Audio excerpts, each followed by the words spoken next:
In this video, I want to tell you about the most important aspect of making a great sound on any instrument that most people don't really spend that much time thinking about.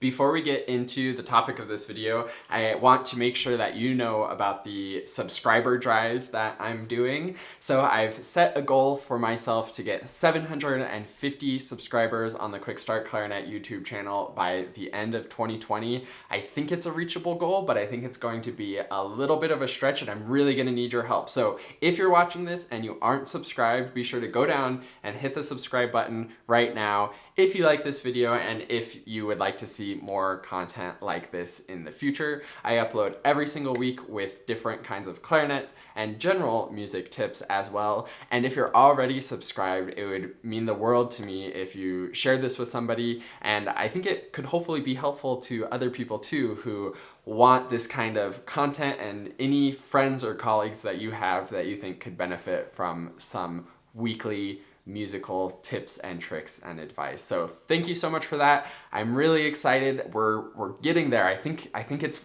possible to reach that 750, but with your help, it'll be even easier. So thank you so much for that. And without further ado, let's get into the topic of the video, which is the one thing that will make the biggest difference and the thing that nobody ever thinks about. And it's true for every single instrument and even vocalists and pretty much any musician, and it all comes down to vibrations. So if you aren't familiar with the general physics of sound, it's important to know that the way that we actually hear things, the way that you're hearing my voice right now, is there was vibrations in my vocal cords that were shaped by my oral cavity and my lips going into the microphone, which vibrated the microphone, and now it's vibrating your speaker, vibrating the air, going to your ears, vibrating your eardrum and all the stuff inside your ear, and then your brain's translating those vibrations into sound.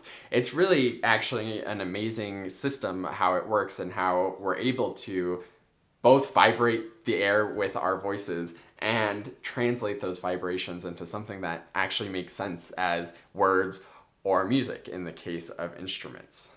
And this really is true for every single instrument because it's true for every single sound, whether it's a clap vibrating the air, our voices vibrating the air, a drumstick hitting a drum, vibrating the drum head, which vibrates the air, a string being bowed that's vibrating the string, or plucked, or a piano hammer hitting a string and causing it to vibrate. Or in the case of wind instruments, it's our air that's actually causing vibrations and resonating through the instrument. So if you have a brass instrument, they have their lips vibrating, and that resonates through the instrument. If it's a flute, it's really kind of complicated where the air splits over the hole and causes vibrations. And of course, if it's a clarinet or any reed instrument, it's the reed that's actually vibrating to cause the vibrations. Now, the reason why this is so important is because 100% of the sound quality of the instrument is determined by the way the vibrating mechanism is vibrating. So if you think about a bottle, if you've ever taken an empty bottle and blown across the top of it to get that cool sort of flute-like sound, you know that if you don't aim quite right, if you use too much air or too little air, if you don't have those variables just in the right spot, then you won't get that good vibration that actually makes a cool sound, and you'll just have that sort of airy sound rather than the actual pitch and tone of the bottle. The reason for this is that vibrations are not that easy to get them exactly right. And this is why there can be so many different tones on every instrument. For the clarinet, for example, you have that very beginner tone that's super fuzzy and really unclear, all the way up to the professional sounding tones that are just beautifully projecting and really resonant, as well as all kinds of varieties and really great professional sounds where it's resonant and really strong and cuts through, or more mellow or more jazzy and bendy. All of those things come down to the way that the reed is vibrating.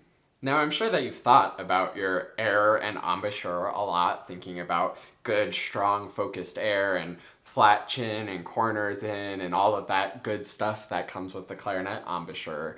But I don't think that we always realize the point of that. The reason why we need focused, steady air is so that the reed vibrates steadily and consistently. The reason why we need a flat chin is so that our squishy bottom lip isn't dampening the vibrations of the reed. The reason why we put the corners in is so that we aren't putting too much pressure and pinching off the vibrations of the reed. Just about everything that you've ever heard in terms of sound quality or tone production and ways to make your sound better all comes down to making those vibrations more effective, more resonant, and that is actually what is impacting the sound quality. Not so much what your air is doing, it's the result of your air vibrating the reed. And just like when you're blowing across the empty bottle, the difference between making a beautiful, pure sound rather than just the airy, spitty sound that comes out is getting those variables just right. Aiming the air at exactly the right spot with exactly the right pressure that gets the most resonance and vibration out of the bottle. Same thing applies for playing the clarinet or any instrument. We need to adjust those variables and experiment with those variables to get just the right spot, that sweet spot to get the most lively vibrations out of our reed and get that resonating through the body of the instrument. And in fact, that's what long tones are all about. The whole point of long tones is to take your time to experiment and find that sweet spot of embouchure shape, pressure, tongue position, tongue direction, aiming the air, direction of the air, pressure of the air, width of the air, all of those different variables. That's what long tones are for, is to get all of those dialed in to the most resonant, the clearest, fullest sound that you can get.